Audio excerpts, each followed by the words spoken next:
Est-ce que tout le monde est là? Génial.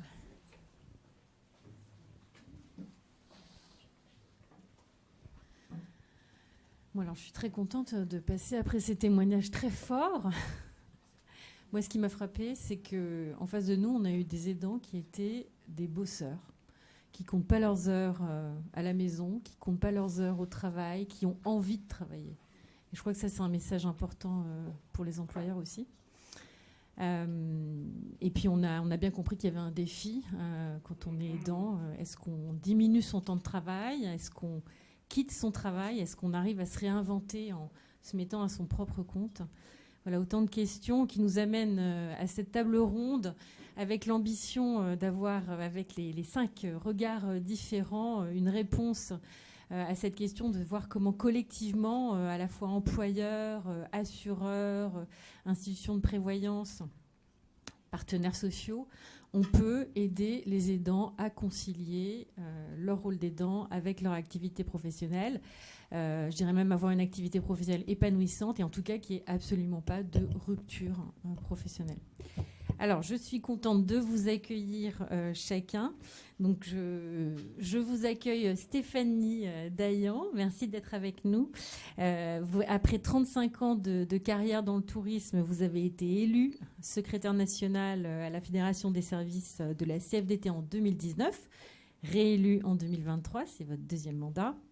Vous êtes en charge de 12 branches, dont l'hôtellerie, les cafés-restaurants, le tourisme, les branches de l'immobilier, entre autres. Et vous pilotez au niveau national 4 sujets transverses. Alors là, pour les 72 branches de la fédération, qui sont les relations internationales, la politique des cadres, la politique des saisonniers et ce qui nous intéresse aujourd'hui, la politique de la protection sociale. Merci d'être parmi nous. Patricia Domas, juste à côté, bienvenue. Donc après vous avez une longue expérience dans les relations avec les partenaires sociaux et vous pilotez le développement du pôle des conventions collectives nationales au sein de la direction du développement des branches chez Malakoff Humanis.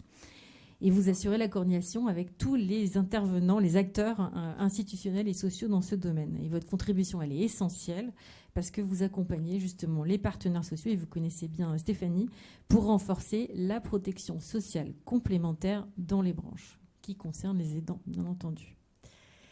Merci d'être avec nous. Sarah, bienvenue. Vous cumulez plus de 20 ans d'expérience dans les ressources humaines, principalement dans le secteur du transport et de la logistique. Et vous portez la conviction que la performance collective repose sur à la fois l'épanouissement individuel et un environnement où chaque personne peut se sentir légitime, écoutée, sereine. Et depuis 2 ans, vous menez des projets à très forte dimension humaine puisque vous êtes la directrice de la mission handicap et diversité du groupe Kuehne+Nagel. Merci d'être avec nous. Je commence à ma droite. Jean-Bernard Colonna, vous exercez dans le métier des ressources humaines depuis 23 ans et vous êtes depuis 3 ans le DRH du bureau parisien de Hogan Lovells, qui est un grand cabinet d'avocats international. Et vous contribuez activement donc, au déploiement local en France de la politique RH du groupe. Et vous avez à cœur d'incarner une approche des ressources humaines qui soit centrée sur l'écoute, l'accompagnement et le développement des talents. Ça tombe très très bien suite à notre table ronde précédente.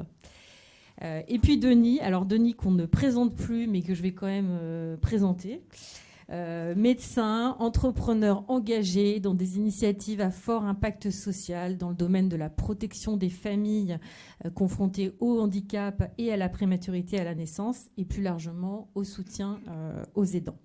Et au travers de l'entreprise que vous avez confondée, BabySafe, Assure Aidant, et au sein du collectif Le Pouvoir d'Agir de l'aidant, vous œuvrez, et on en parlera, pour que les aidants disposent de moyens financiers et soient accompagnés dans un parcours d'aidance efficient et apaisé avec un accès à des professionnels qualifiés.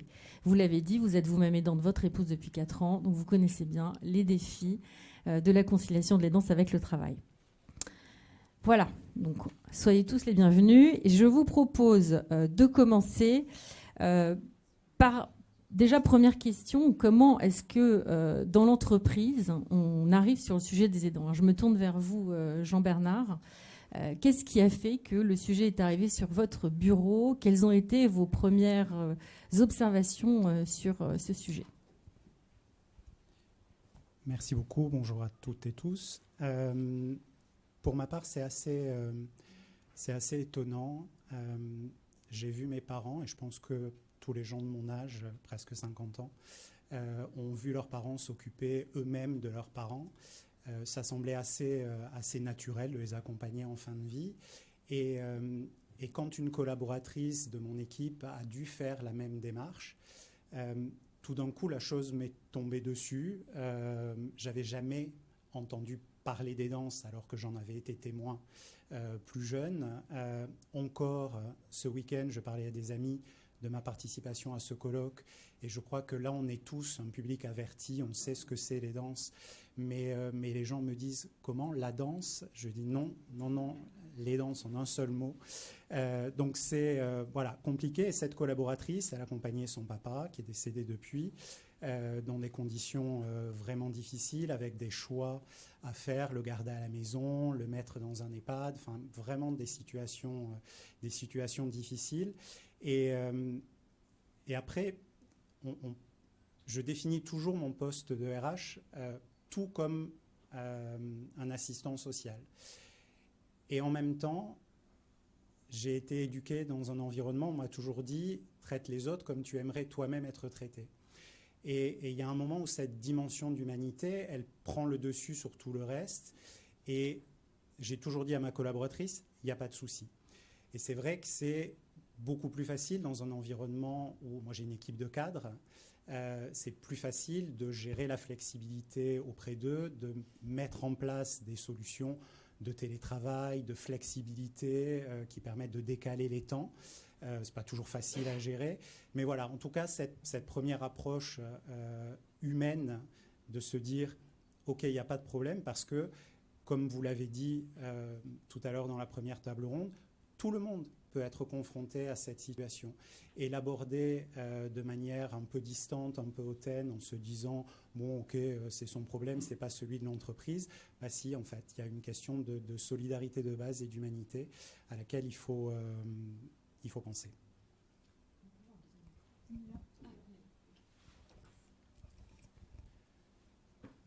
Est-ce que vous avez observé des effets dans les équipes et quelle a été peut-être la première chose que vous avez décidé de faire? D'abord, effectivement, ça facilite la tâche de personnes. Vous avez, moi j'ai une équipe de 7 personnes, on travaille beaucoup et quand vous avez un maillon de la chaîne qui est un peu plus faible entre guillemets que les autres, ça retombe sur tout le monde. Donc ça a vraiment des implications concrètes de désorganisation, de retard parfois, de non-respect des temps pour livrer des demandes.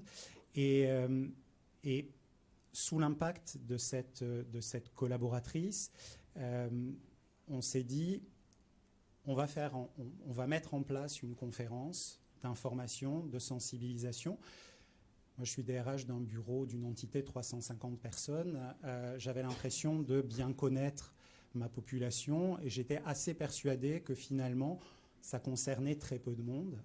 Et cette conférence, pour le coup, a fait émerger, je ne vais pas dire énormément, mais beaucoup de personnes concernées, beaucoup de personnes qui parfois ont des fonctions éminentes, extrêmement prenantes, des avocats très seniors ou autres. Et voilà, ça nous est tombé un peu dessus et on s'est dit, maintenant il faut agir et il faut accompagner ce réel. Merci, c'est intéressant cette prise de conscience finalement quand on commence à en parler, quand ça vient de l'employeur. Sarah, je me tourne vers vous. Alors vous êtes vous travaillez dans un grand groupe, 8000 collaborateurs en France, même si vous dites que vous êtes une succession de PME avec vos différents entrepôts logistiques notamment. Que vous avez démarré relativement récemment, comme vous le dites, sur la question des aidants. Alors comment vous avez démarré, pourquoi et par quoi vous avez commencé? Alors, par quoi on a commencé ? Déjà, dans mon parcours précédent, avant que je prenne ce poste-là, j'étais DRH opérationnel, donc sur un périmètre d'environ 1000 personnes. À la différence de Jean-Bernard, tout type de personnes, ce qu'on appelle chez nous cols bleus et des cols blancs, on va dire, population d'ouvriers à cadre, donc avec une flexibilité toute relative, puisque par exemple le télétravail pour des préparateurs de commandes en entrepôt, c'est pas possible, donc, et c'est des gens qui gagnent le SMIC, donc c'est aussi parfois des choix un peu difficiles. Et dans cette vie-là que je menais avant, j'ai rencontré quand même beaucoup de cas et de personnes qui ont dû faire, comme on l'a vu précédemment, le choix, mais un peu par dépit, d'abandonner leur poste. Donc, quand j'ai repris ce poste-là il y a 2 ans, avec cette fois-ci le périmètre national, j'ai d'abord pris le sujet sous l'angle mission handicap, qui était déjà existante depuis pas mal d'années. Et en fait, en abordant le sujet de la mission handicap, il y a pas mal de personnes qui m'ont sollicité en me disant mais ok, on a plein de choses sur le handicap, et pour les proches aidants, qu'est-ce qu'on a ? Alors des gens concernés, mais par le sujet. Et là, je me suis dit pas grand-chose. Et je me suis intéressée au sujet de plus près, justement parce qu'on n'avait pas pu faire ça avant. Et c'était l'opportunité. Nos accords handicap étaient tous terminés. Je dis tous parce qu'on a plusieurs entités au sein du groupe. Et j'avais décidé de mettre en place un accord handicap de groupe, parce qu'en fait, je pense qu'on ne peut pas être inclusif si on n'applique pas les mêmes choses à tout le monde. Donc, on s'est dit, on se lance un accord handicap de groupe. Et du coup, j'ai décidé de mettre tout un pavé sur les proches aidants dans l'accord handicap de groupe, parce que comme ça s'appliquait à tout le monde. Le sujet était couvert dans aucun autre accord. Et quelque part, il y a un peu des similitudes dans l'approche, on va dire.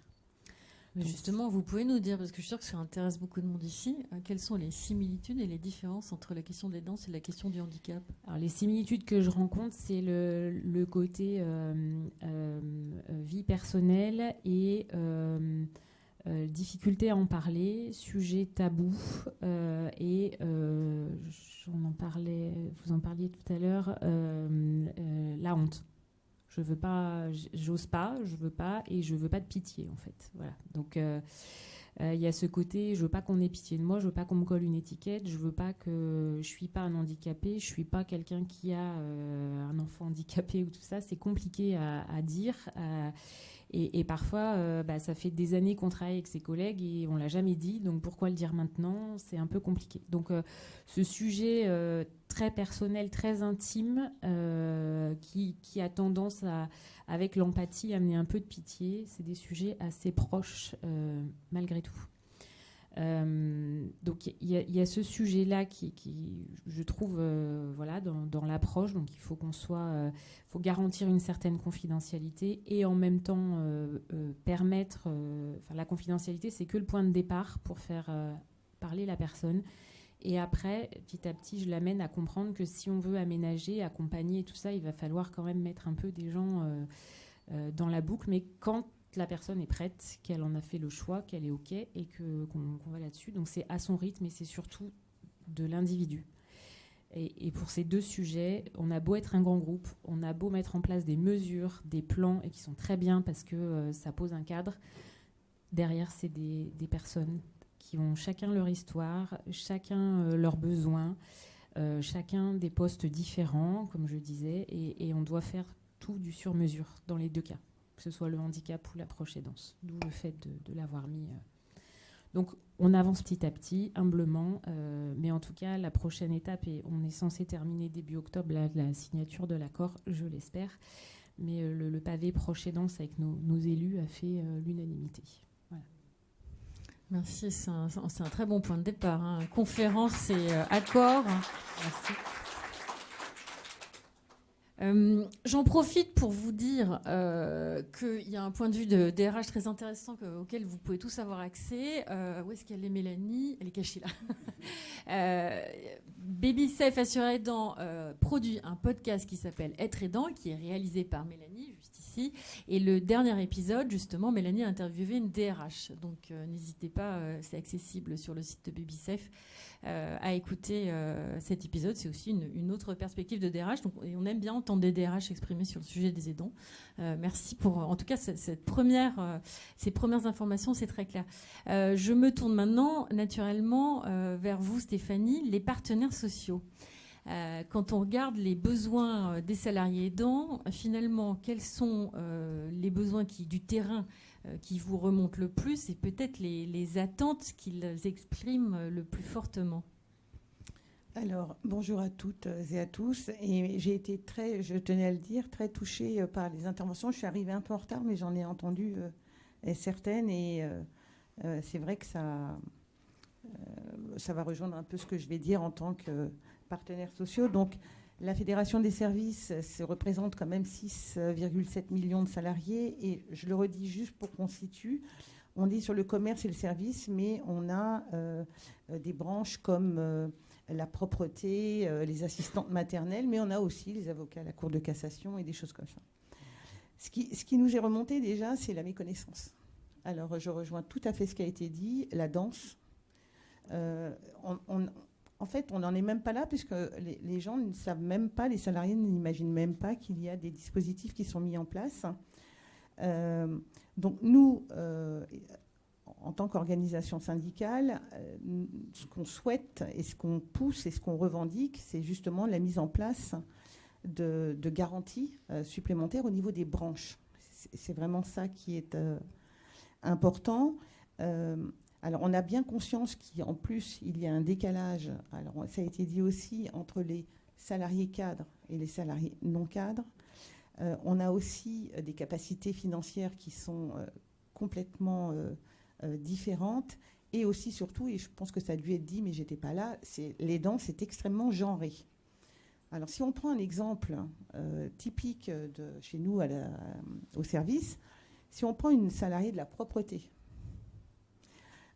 c'est la propreté, à peu près, c'est donc une femme, 45 ans, monoparentale, temps partiel, multi-employeur.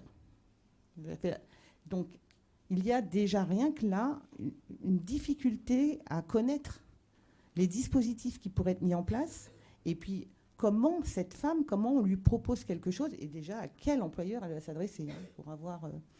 Donc, il y a vraiment cette difficulté au niveau des salariés. Donc, nous, ce qu'on souhaite, c'est mettre en place, au niveau des branches, donc je l'ai dit, de manière à ce que ça s'impose automatiquement. C'est un filet de sécurité. Alors, en tant qu'organisation syndicale, on ne négocie pas des choses extraordinaires, mais à partir du moment où on va mettre en place une garantie au niveau de la branche, sans minimum que ce soit obligatoire pour toutes les entreprises, y compris celles de moins de 50 salariés, parce que c'est ça aussi. Il y a des choses qui sont mises en place dans les grands groupes, qui ont les moyens, mais au niveau des branches où on a beaucoup quand même de TPE et PME, en fait, les salariés sont un petit peu laissés de côté. Donc, l'objectif, c'est de mettre des garanties aidants, en plus des régimes de prévoyance qui sont sur les branches, de manière à ce que tout le monde soit couvert. Et après, au-delà, bien sûr, les entreprises peuvent aller au mieux-disant et négocier avec les élus de leurs entreprises des accords qui sont encore plus favorables. Oui, ça c'est bien. Donc on voit qu'on ne s'adresse pas uniquement aux grands groupes, mais on va viser toutes les entreprises du territoire français. 90%, je crois, c'est des TPE. Donc voilà, grâce aux branches, grâce à ce filet de sécurité. Mais on reviendra dessus parce que la route reste encore longue sur ce qu'il faut parcourir. Mais alors, je voudrais justement vous demander à vous, Patricia, vous faites partie avec Malakoff des grands acteurs du CARE, accompagner et protéger les salariés aidants sont vraiment au cœur de vos missions, entre autres. Est-ce que vous pouvez nous dire où on en est aujourd'hui par rapport au début, quand il n'y avait rien, ou quand on était au premier balbutiement?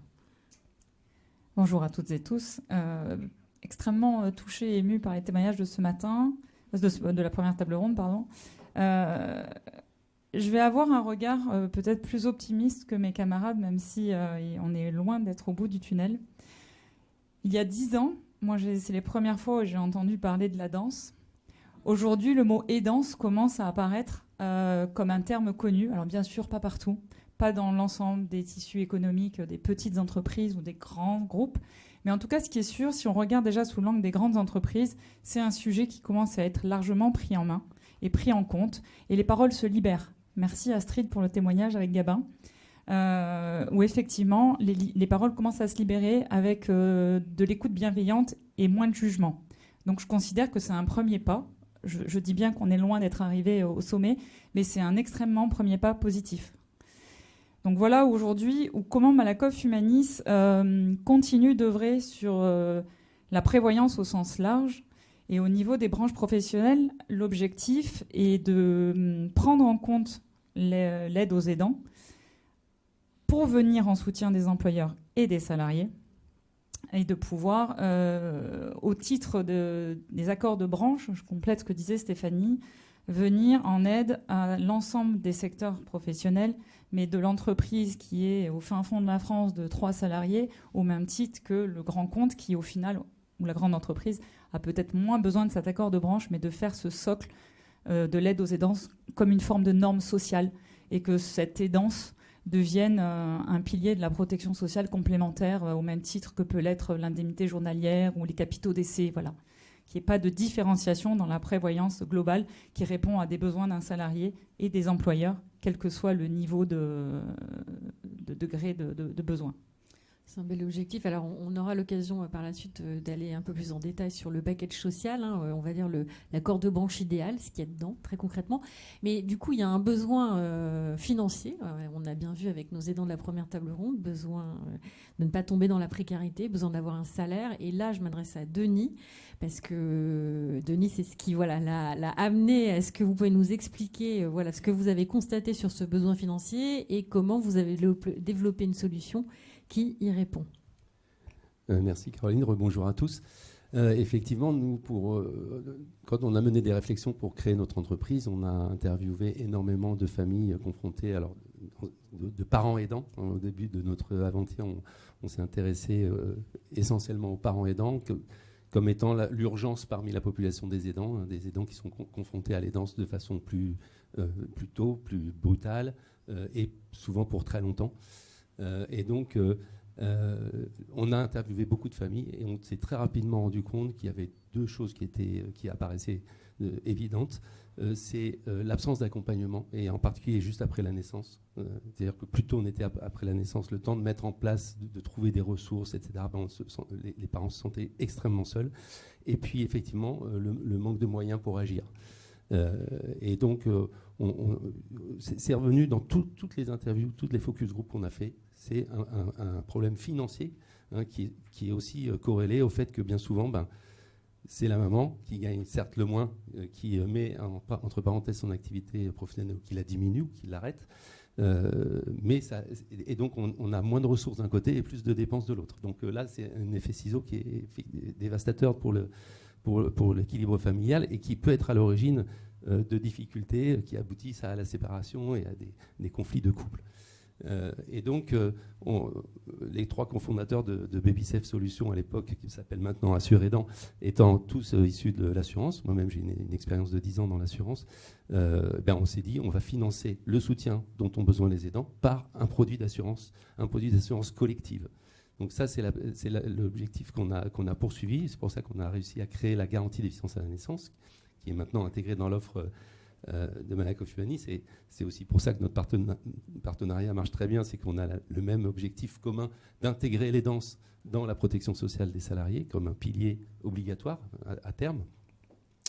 Et donc cette garantie, elle est faite pour apporter aux salariés aidants, aux assurés par cette garantie, ce dont ils ont besoin, c'est-à-dire des moyens financiers, mais aussi un accompagnement personnalisé avec un conseiller qui est à leur disposition. Et enfin, l'accès à des solutions servicielles, des offres de services qui leur sont nécessaires, chacun ayant des besoins différents et qui sont labellisés par notre entreprise. Bon, je crois que tout le monde est d'accord, c'est plutôt une bonne solution. Du côté des entreprises, revenons à l'intérieur, là, le cadre, l'organisation du travail.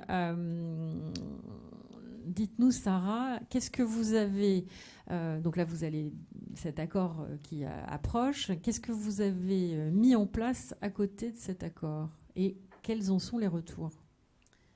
Alors, ce qu'on a mis en place, parce qu'en attendant, il fallait agir quand même, c'est déjà, pour rejoindre ce que vous disiez sur la méconnaissance, c'est des webinaires de sensibilisation pour expliquer ce qu'est le statut d'aidant, en fait, parce qu'on a aussi beaucoup de nos salariés qui sont dans ce cas-là et qui ne savent pas mettre un terme dessus, comme on l'a vu précédemment. Donc déjà pour expliquer ce que c'est, pour légitimer, on a aussi beaucoup de managers qui, par bienveillance, accompagnent leurs équipes et autorisent de la flexibilité, mais ils ne savent pas trop s'ils ont vraiment le droit de le faire ou pas. Donc c'est un petit peu légitimer la démarche en disant c'est OK. Pour ma part, j'ouvre tout, mes yeux, mes oreilles et tout ce que je peux pour accompagner individuellement. J'avais encore ce matin un échange avec un de nos salariés qui m'a posé une question et du coup, j'ai tiré le fil un peu plus loin et on a eu un échange d'une demi-heure et il a terminé. Alors lui a tout mis en place, mais il accompagne sa maman et il a quand même terminé l'entretien en me disant ça fait du bien de parler à quelqu'un de la direction qui me dit c'est OK que tu organises ton temps de travail comme ça, c'est OK que ton manager te laisse aller chercher ta maman parce que là, demain à 16h, il n'y a personne, c'est OK. Et il me dit, vous avez du coup la même voix, vous allez dans le même sens. Et je pense que l'alignement qui part du haut, en fait, c'est important. Les affiches, vous en parliez, c'est des petites choses qui peuvent paraître anodines, mais en fait, quand on les corrèle tout ensemble, ça permet à ce que ces personnes ce soit moins tabou et pas peur de parler, se disent c'est OK. Et puis elle en a parlé dans un webinaire, mais mon manager de toute façon il est OK. Et puis j'ai entendu que elle ou lui là-bas dans l'autre service, on lui a aussi aménagé ses horaires, donc ça veut dire qu'ils sont tous et ça veut dire qu'on avance dedans. Et je me dis quand l'accord va arriver, on va poser le cadre, on va pouvoir expliquer, former un peu mieux les équipes RH, parce que ça aussi, ne serait-ce que les dispositifs légaux, il n'y en a pas un qui est sur le même niveau de compétence en fonction de si on est touché ou pas de près par le sujet. Et alors après, moi, à titre personnel, je suis ni touchée par le handicap, ni par la proche aidance, donc je redis que c'est vraiment une conviction personnelle, et pour autant, ça me permet aussi de me poser avec cet œil neuf, en fait. Je pense, alors parfois on dit c'est mieux d'être dedans pour investir le sujet, mais comme je connaissais rien au départ, je suis arrivée avec tout le besoin que peuvent avoir nos salariés qui ne connaissent pas, nos managers qui sont un peu démunis, et ça me permet de poser des petits jalons petit à petit, et on ne s'arrête pas, en fait. C'est comme le handicap, il faut toujours en parler. Merci, alors c'est très éclairant. On voit que vous avez une approche avec des formats individuels pour accompagner les aidants, mais vous avez aussi des formats collectifs pour sensibiliser le reste du collectif, justement. Oui, on a aussi des formats collectifs, effectivement. Et puis, on a aussi mis en place un prestataire externe qui nous accompagne aussi parce qu'il y a des personnes qui arrivent mieux à parler avec des gens qui ne sont pas dans l'entreprise. Donc on a aussi prévu ce point-là pour ce soit pour le handicap ou pour le sujet proche aidant ou pour d'autres sujets qui peuvent à un moment donné de la vie nous mettre en situation de fragilité. Et du coup, de mettre toutes ces actions en fait corrélées pour mis sous l'angle de on est là pour lever votre charge mentale, quelle qu'elle soit, et pas pour focuser sur un sujet en particulier, mais pour dire vous n'avez pas à laisser à la porte votre vie personnelle. Votre vie personnelle, elle vous appartient, elle fait partie de vous, vous pouvez en parler ou pas. Et en tout cas, nous, on met des dispositifs externes, internes pour lever cette charge mentale, et on est tous convaincus que c'est le levier de performance pour l'entreprise. Oui, donc on voit que c'est des dispositifs qui ont pour objectif de sortir les aidants de leur isolement au sein de l'entreprise. Et alors justement, très bon angle pour vous, Jean-Bernard. Vous faisiez face à un défi, vous allez nous expliquer avec une population un peu mixte, enfin finalement comme dans toutes les entreprises.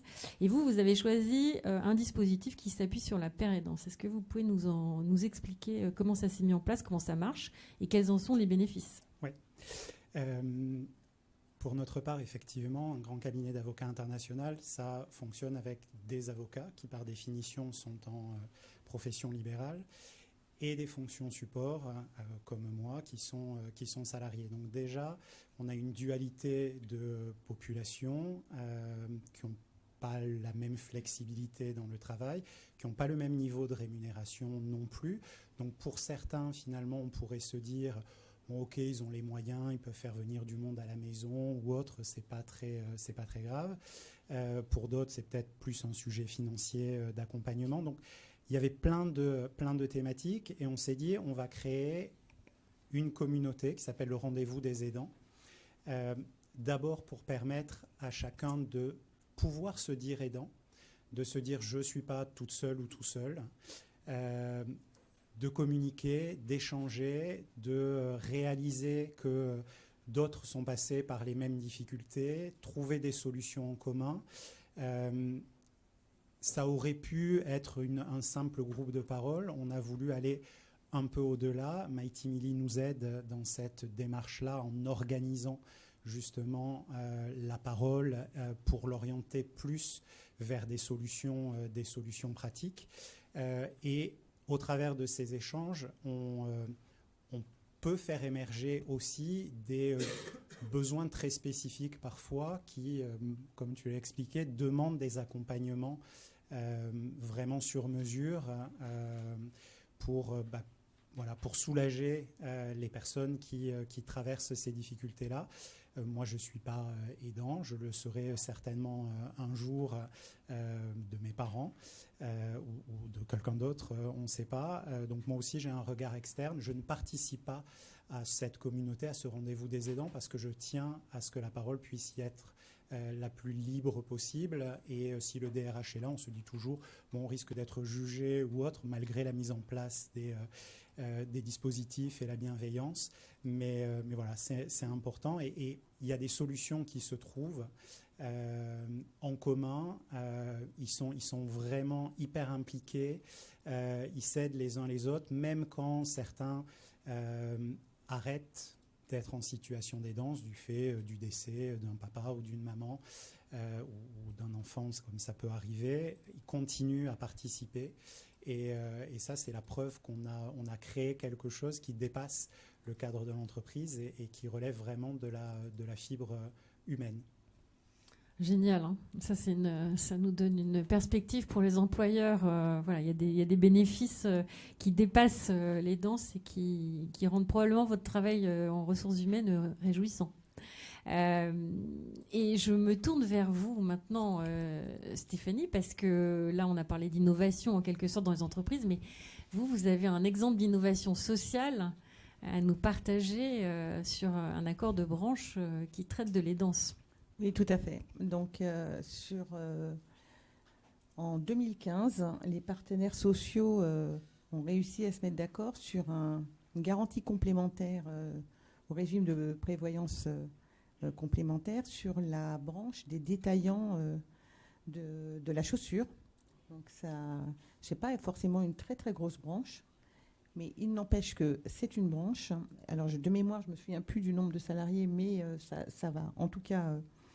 15 000, je crois, quelque chose, 15 003 ou quelque chose comme ça. Donc, c'est quand même intéressant. Et donc, sur cette branche, on a mis en place cette garantie complémentaire. Le dialogue social était bon dans la branche. Donc, avant l'extension, puisque quand on décide de quelque chose, il faut une extension, l'accord a été étendu qu'en juin 2025. Mais les partenaires sociaux ont mis en application l'accord dès le mois d'avril 2025. Et bien sûr, les entreprises devront se mettre en conformité d'ici la fin de l'année. Mais en attendant, tous les salariés de la branche, qu'il y ait un salarié, deux ou qu'il y en ait plus, tous les salariés aidants pourront bénéficier bien sûr de cette garantie. Alors, je voudrais juste faire un petit focus, un petit peu sortir des... En fait, à la fédération, donc à la CVDT, on a, entre autres, comme branche aussi, les entreprises du service à la personne, les fameuses ESAP. Et on sait déjà, nous, que c'est un secteur qui est en tension. On le sait. Donc, en fait, c'est pour ça que c'est important aussi d'aller sur du revendicatif et de négocier des accords sur les danses au niveau des branches, parce qu'on sait que le secteur des entreprises du service à la personne est un secteur qui est en tension, parce que manque d'attractivité. Dans ce secteur-là, les salariés malades n'ont même pas d'indemnité complémentaire en cas d'arrêt maladie, par exemple. Donc, c'est vraiment important que les organisations syndicales et que les partenaires sociaux s'emparent de ce sujet. Et là, c'est que le début. Et je pense qu'on va continuer encore avec nos partenaires, donc Malakoff et puis d'autres institutions de prévoyance qui ont incorporé cette garantie à la prévoyance des branches. Et alors justement, peut-être Patricia, vous pouvez nous détailler, il y a quoi dans ce package social de la branche des détaillants de chaussures, très concrètement pour un salarié aidant qui travaille dans un magasin de chaussures? Donc déjà, elle s'appelle la garantie aide aux aidants. Elle s'inscrit dans un accord de branche en complément intégré dans les régimes de prévoyance lourde. Et cette offre, elle n'est pas sortie des bureaux de techniciens, de commerciaux ou autres au sein de Malakoff Humanis. Elle a été co-construite avec et par les partenaires sociaux. On a un espace de dialogue au sein de Malakoff Humanis pour les partenaires sociaux qui s'appelle le comptoir des branches. Et les partenaires sociaux, donc que ce soit des organisations syndicales de salariés ou patronales, se sont réunis et ont travaillé plusieurs groupes de travail en liberté de parole sur c'est quoi les besoins, c'est quoi les attentes, chacun remontait de leur centrale, de leur connaissance terrain, les sujets. C'est quoi les freins? Parce qu'il y a également des freins. On a entendu oh là là, mais ça va générer de l'absentéisme dans mon entreprise, oh là là, mais c'est pas mon sujet. Voilà, aussi des freins, et c'est très important que les freins soient exposés. Donc l'intégralité du sujet a été déployée. À la suite de ça, de brique en brique, il est sorti des grandes thématiques de besoins. Donc vous avez parlé des congés légaux. Effectivement, c'est parti déjà du pilier de qu'est-ce qu'il existe au titre obligatoire. Cet avantage des congés légaux permet aussi d'identifier un aidant. Il est important que les congés légaux soient connus et entre guillemets pris, ou en tout cas prescrits dans des cas de situation d'aidance pour que ça puisse être le déclencheur de tout l'accompagnement, que ça soit sur de l'assurantiel ou sur du care. Donc chez Malakoff Humanis, l'offre qui a été construite, elle a été sur le complément aux congés légaux pour bien évidemment avoir un maintien de salaire et de concourir aux besoins de besoins financiers. Également, Denis le disait tout à l'heure, sur un socle obligatoire, la déficience de la prémularité, donc la naissance, parce que c'est un événement certes très rare, mais quand il arrive, c'est une catastrophe. Il est impératif que dans des dispositifs d'assurance, il ne soit pas facultatif. Il est très rare, effectivement, d'un point de vue assurantiel, l'aléa est rare, donc peu coûteux, c'est horrible de parler ainsi. Donc il n'y a pas de réflexion à avoir, est-ce qu'on le met ou est-ce qu'on ne le met pas. Il n'y a pas de sujet. C'est une aidance qui est en plus sur un très long terme, mais Denis en parlera bien mieux que moi. Et ensuite également, tout le dispositif de care, donc c'est-à-dire d'accompagnement sur mesure des aidants répondant à leurs propres problématiques.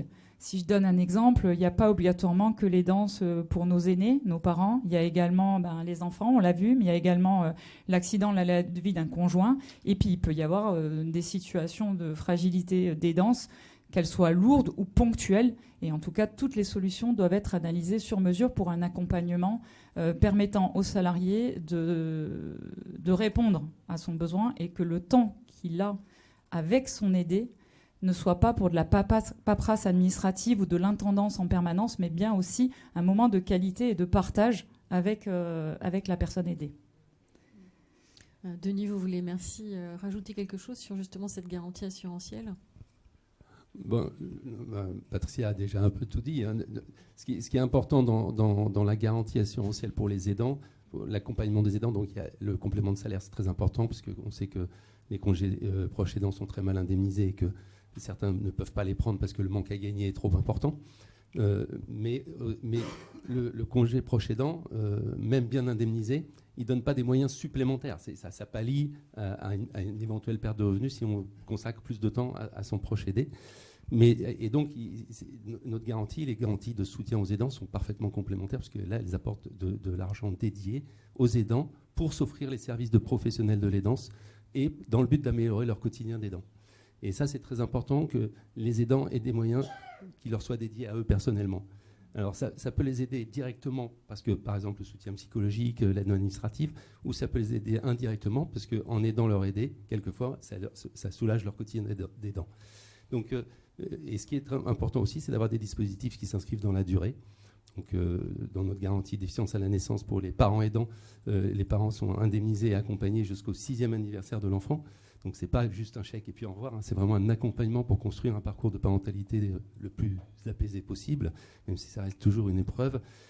Et dans notre nouvelle garantie, la garantie de soutien aux aidants, qui a vocation d'aider toutes les typologies d'aidants familiaux, qu'on aide son enfant, son frère, sa sœur, son père, sa mère ou son conjoint, et bien là, c'est aussi une indemnisation qui peut se renouveler, qui vaut pour 1 an et qui peut se renouveler tous les ans. Donc ça veut dire que quelqu'un qui rentre dans une entreprise à 26 ans, dont le conjoint a un accident grave à 27 ans, qui est paraplégique ou tétraplégique, eh bien, sa conjointe va être indemnisée en tant qu'aidant. Et si elle reste 20 ans ou 25 ans dans cette boîte ou dans une boîte qui a souscrit cette garantie, elle recevra 20 ou 25 fois une indemnisation. Et ça, c'est vraiment des moyens significatifs pour agir et qui permettent d'aller vers les professionnels de l'aidance avec des moyens financiers dédiés. Et aussi, c'est pour les professionnels de l'aidance un moyen d'avoir en face d'eux des aidants qui viennent à eux, en plus avec des moyens pour acheter leurs services.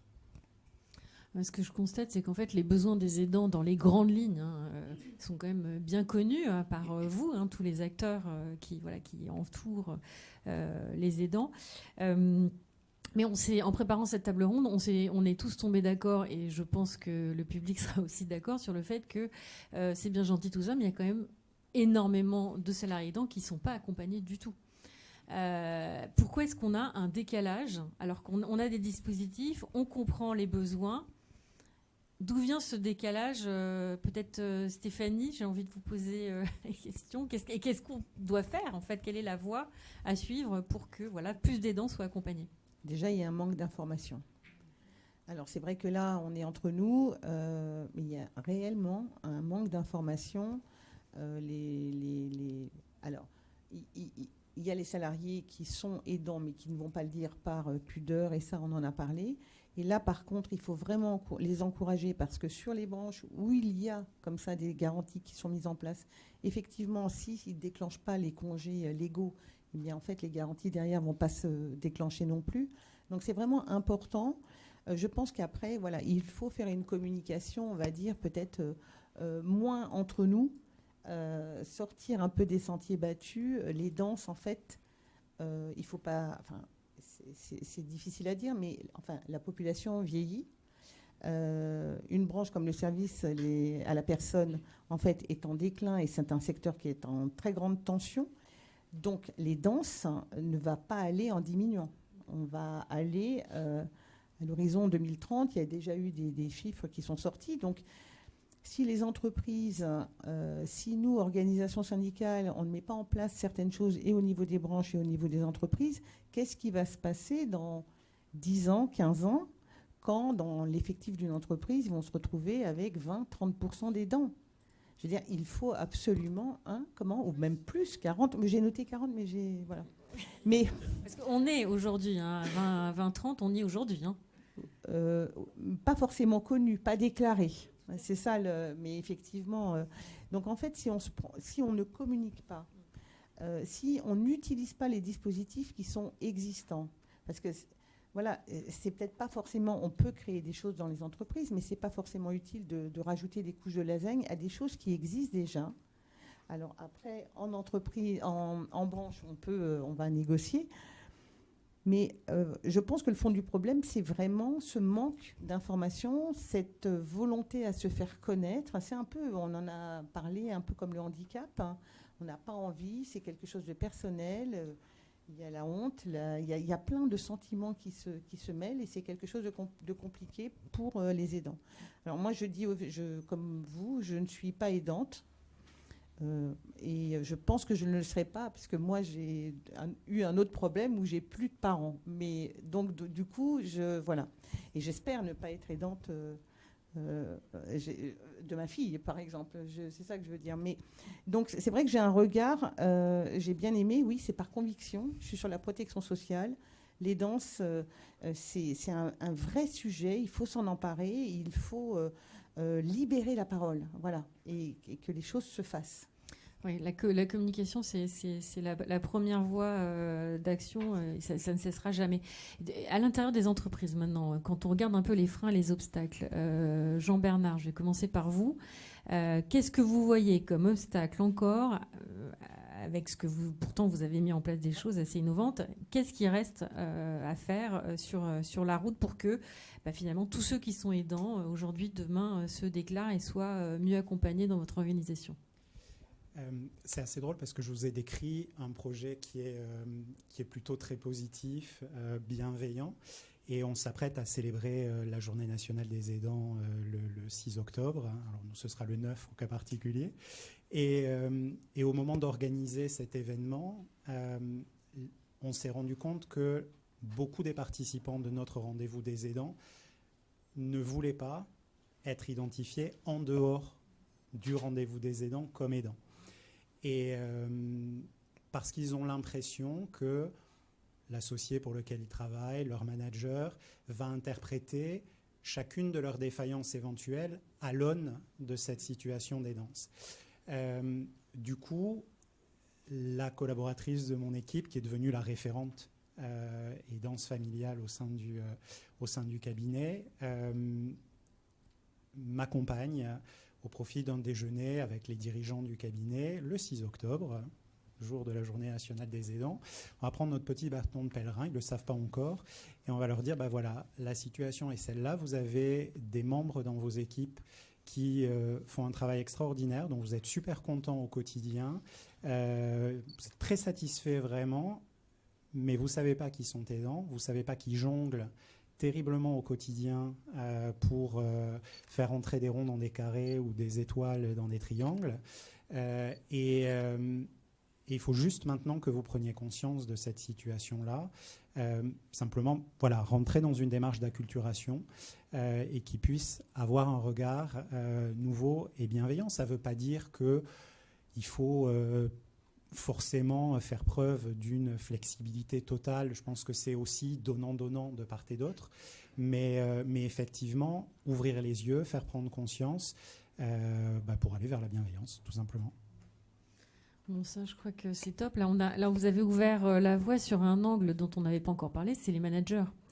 Et nous, on voit bien dans nos ateliers, la plupart du temps, si ce n'est pas à chaque fois, quand les aidants sont amenés à quitter leur entreprise, en fait, ce n'est pas vraiment l'entreprise qui quitte, c'est le manager. Alors, est-ce que vous partagez cette opinion, Sarah, et est-ce que vous avez entamé une démarche pour vis-à-vis de vos managers est-ce que vous en êtes sur cette question-là? Alors, je partage tout à fait, parce que je le disais tout à l'heure, on a soit des managers bienveillants, mais qui le font en se disant « je ne suis pas trop sûre que je peux le faire, mais c'est ma conviction, donc je le fais ». Soit des managers qui ne savent pas se positionner. On a le même souci sur le handicap, c'est-à-dire je ne veux pas faire de la pitié, je ne veux pas non plus, je ne sais pas trop, et puis c'est pas dans le travail, donc voilà, c'est un peu, voilà, notamment nos managers de proximité de Col Bleu, c'est un petit peu ce sujet-là. Donc c'est les accompagner pour leur expliquer ce que c'est, je pense, et puis le positionnement aussi de l'entreprise et ce qu'on attend d'eux, tout simplement. Enfin, je veux dire, c'est des basiques, hein, mais qu'est-ce qu'on attend de vous sur ce sujet-là, tout comment leur expliquer ce qu'on attendait d'eux sur le handicap. Et moi, j'interviens dans beaucoup de formations de nos managers, pas des journées entières, mais ponctuellement, pour rappeler le principe d'équité, qui n'est pas le principe d'égalité. Et je le symbolise par une image où on voit une famille qui regarde l'horizon et en fait où on voit le papa qui voit bien, la maman un peu moins et les enfants qui ont la barrière devant les yeux qui ne voient pas. Et en fait, on met une hauteur du coup sous leurs pieds pour qu'ils aient tous la même vision. Et je leur dis, voilà, l'équité c'est ça, l'égalité c'est de mettre le même tabouret à tout le monde, mais la vision ne sera pas la même. Donc, quand vous avez l'impression de favoriser quelqu'un de votre équipe, ce n'est pas du favoritisme. Vous ramenez une équité par rapport à une situation donnée.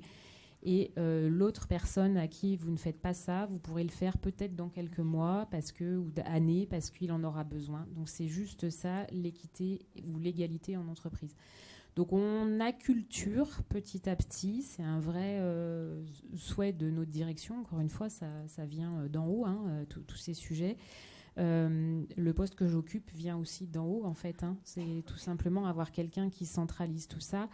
Et j'en viens du coup dans cette idée-là à me dire qu'il va falloir, comme vous l'avez fait, qu'on ait un référent proche aidant qui sera peut-être pas à moi parce que je cumule un peu toutes les casquettes de référent, mais quelqu'un et j'en ai plein en tête qui sont très impliqués sur le sujet, qui pourront aider. Et je pense que c'est ce qui nous permettra d'avancer dans l'avenir là-dessus. Mais la partie managériale est très importante et lever le frein au même titre qu'on l'a fait pour le handicap, parce qu'aujourd'hui, dans notre entreprise, on parle vraiment... Il y a un super boulot de fait par la mission handicap avant que j'arrive sur le fait de banaliser, le fait de parler de son handicap. Et en fait, j'aimerais qu'on arrive du coup sur d'autres sujets, dont celui de la proche aidance, sur la même thématique. À le normaliser. Alors, il y a un dernier frein dont je pense qu'il faut absolument qu'on parle, c'est le frein budgétaire. Parce qu'on l'entend souvent. Qu'est-ce qu'il va faire ? Et alors là, je m'adresse à vous tous. Celui qui veut répondre, qu'est-ce qui fait qu'une entreprise n'alloue pas de ligne budgétaire sur le sujet du soutien de ses salariés aidants ? Et qu'est-ce qu'on doit lui dire pour la convaincre ? Moi, je vais juste vous faire un retour de ce que l'on a entendu dans le cadre de nos échanges au comptoir des branches sur la co-construction, en tout cas sur la thématique de l'aidance. Déjà, le fait de ne pas changer, c'est le fait de ne pas prendre de risques. Si on ne change rien, si on ne se pose pas de questions.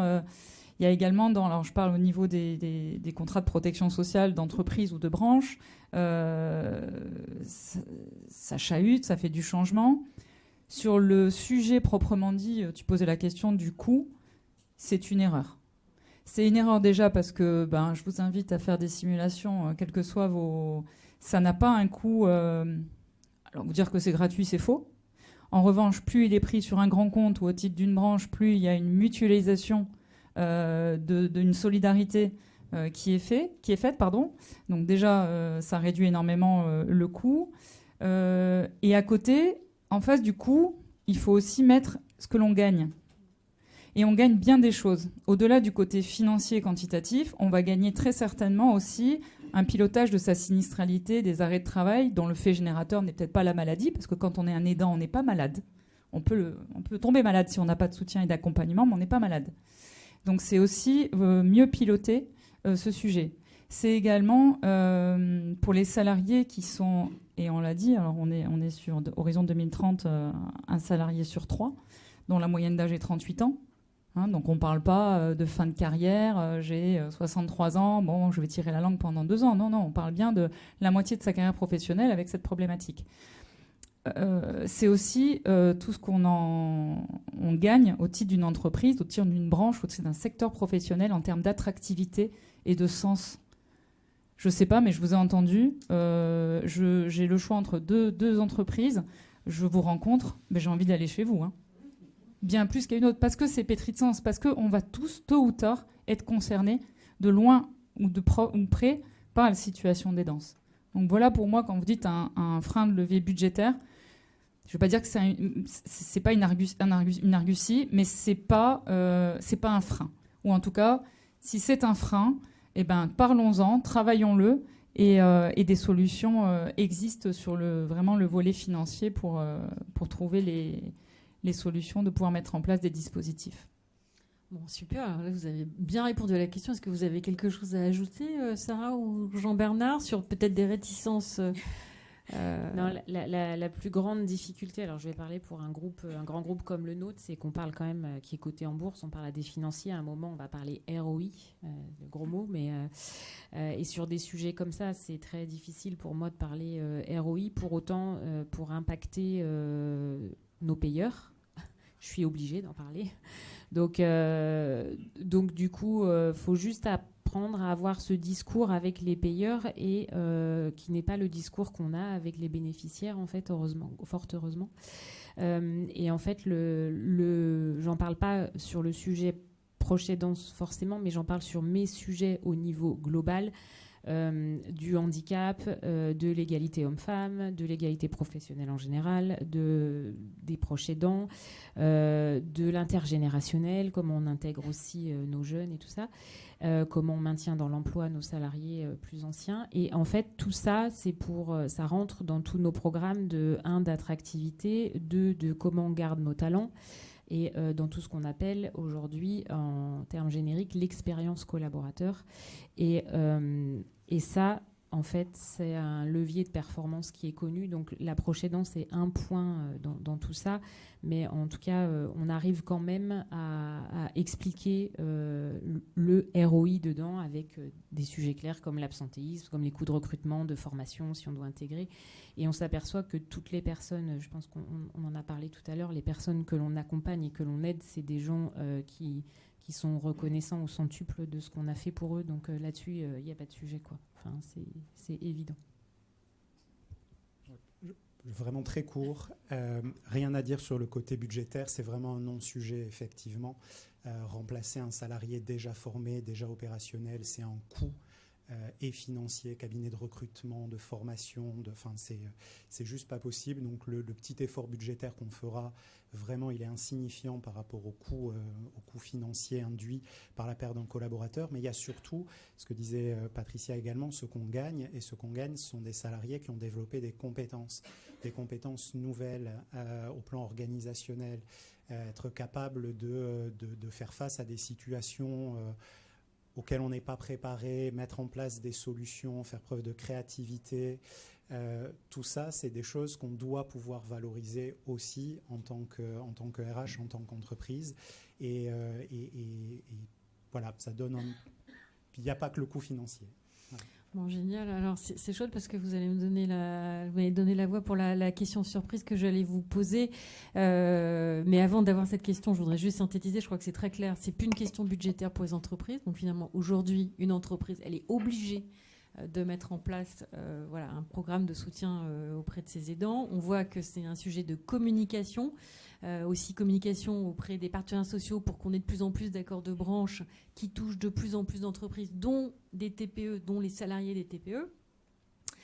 Acculturer les managers, essentiel. Ça, c'est aussi une voie qui en fait, est peut-être, on est peut-être au début de cette voie-là, mais elle est essentielle parce que c'est cette relation de confiance entre les aidants et leur manager qui va faire que l'aidant va avoir l'écoute, la bienveillance, la flexibilité, et il va rester dans l'entreprise et il va être engagé. On sait que les aidants sont engagés, ils seront encore plus engagés. La question, surprise, mais alors vous m'avez déjà donné la réponse, parce que c'est la question des compétences, bien sûr, et Anne, la table ronde suivante, va nous détailler ça en détail, mais j'ai envie de vous demander, vous tous les quatre, quelle est donner une compétence que vous avez observée chez un aidant qui est dingue au niveau professionnel et qui devrait être mise sur son CV.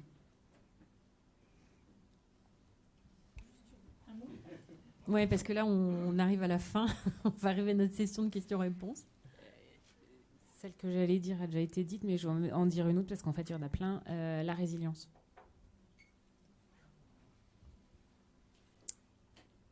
Moi, j'ai l'empathie. Je pense à une personne qui était un petit peu en mode machine et qui a développé de l'empathie, qui était très important pour encore mieux performer dans son emploi. Bon, au fur et à mesure. Donc, bon. En fait, c'est, envie de dire, la façon, les astuces qui sont trouvées afin de faire rentrer 30 heures dans 24 sans qu'on se doute parfois de quelque chose. Ça, c'est un truc extraordinaire. Et moi, je dirais la force. Les aidants sont forts. Vraiment très forts. Bravo. Ben voilà, super mot de la fin. Merci. Merci à vous. Et maintenant, on se tourne vers le public pour écouter vos questions.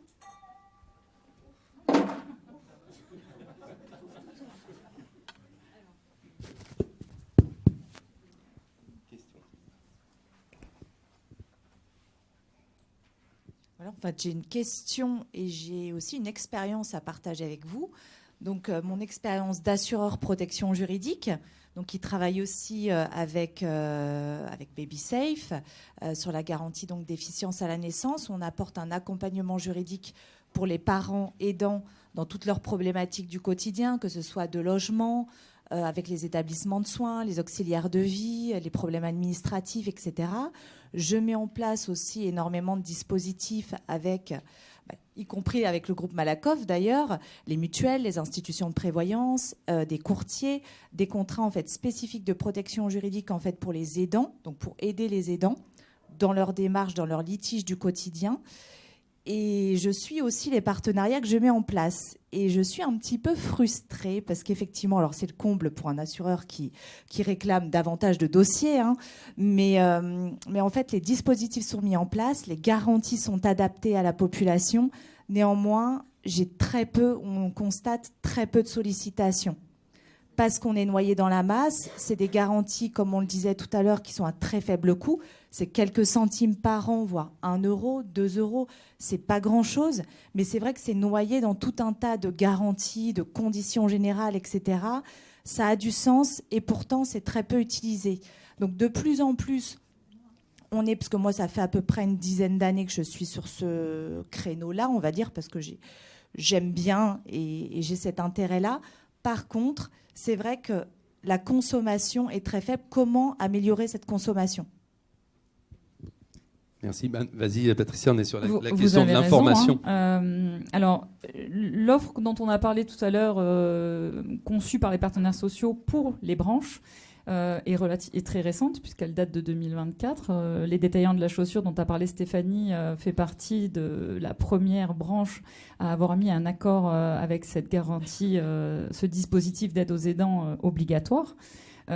Sur lequel, sans vous parler du produit proprement dit, mais il y a un point d'entrée unique et centralisateur pour l'aidant qui permet, par des personnes habilitées, de faire une revue 360 de sa situation. Donc là, on va pouvoir rentrer en détail et avoir ce taux d'usage que vous disiez qui est un problème, hein, Donc voilà un des premiers leviers pour avoir cet usage. Et ensuite, pour vous donner un exemple, dans la branche détaillant de la chaussure, comment faire savoir ? Pour qu'il y ait un usage, il faut qu'il y ait de la connaissance, de la communication. Donc c'est aussi chacun dans nos rôles de faire connaître le dispositif. Donc je vous donne un exemple. Les détaillants de la chaussure, en moyenne, c'est 1,6 salariés par établissement. Donc c'est des toutes petites entreprises réparties sur l'ensemble du territoire. Donc comment on fait pour aller toucher chacun des petits détaillants de la chaussure partout en France ? Inutile de vous dire qu'on ne va pas envoyer un commercial dans chacune des boutiques pour lui proposer et lui rappeler ce qui a été négocié au titre de sa branche. Donc il a été analysé quels étaient les meilleurs moyens pour les contacter, sensibiliser de façon récurrente. Il n'y a pas d'emailing. 60% de cette clientèle, on n'a pas d'email. Eh ben, on a fait du print, on a fait du papier. Donc voilà, c'est aussi dans chaque dispositif quel va être le levier de communication. Je vous donne un exemple, il n'y a pas que celui-ci, hein. Comment chacun des acteurs va être ambassadeur du dispositif, en faire de la communication pour générer de l'usage. Voilà. Donc les partenaires sociaux sont les premiers ambassadeurs du dispositif. Et après, on fait également, un autre exemple, des webinaires auprès des managers du secteur professionnel, parce qu'ils sont également des rouages essentiels, hein, on l'a vu. Hein. Si ça ruisselle pas d'en haut vers le bas horizontalement, on n'aura pas d'usage. Donc le nerf de l'usage sera la communication et la connaissance des dispositifs. Je confirme, mais avant ça, il faut que le bénéfice soit généralisé à un grand nombre de salariés pour qu'il y ait aussi un écho plus large. Oui, le passé par la branche était l'intime conviction de pouvoir répondre aux besoins, quelle que soit la taille de l'entreprise, d'où elle est. Voilà, c'est... On va faire des questions et des réponses courtes pour avoir le temps d'en faire plusieurs. Ce n'est pas vraiment une question, mais je voulais revenir à ce que disait Jean-Bernard Colonna tout à l'heure, où vous disiez, parce que moi je trouve votre démarche avec la paire aidance extrêmement intéressante, et vous disiez que beaucoup d'aidants ne se faisaient pas connaître. Et je voulais juste apporter une petite précision, c'est que si beaucoup d'aidants ne se font pas connaître, c'est que beaucoup d'aidants ne se reconnaissent pas comme tels, que je crois on est passé de 1 sur 2 il y a quelques années à encore 1 aidant sur 3 qui ne se reconnaît pas comme aidant. Et voilà. Donc, je trouve que oui, ce que vous avez instauré et cette démarche père aidante peut aider d'autres à se reconnaître comme tels, mais qu'effectivement, comme vous disiez, il faut les aider. Je ne sais pas quels sont les rapports de vos entreprises avec les associations d'aidants existantes. Est-ce qu'il y a un travail commun et sous quelle forme, justement pour aider à cette reconnaissance?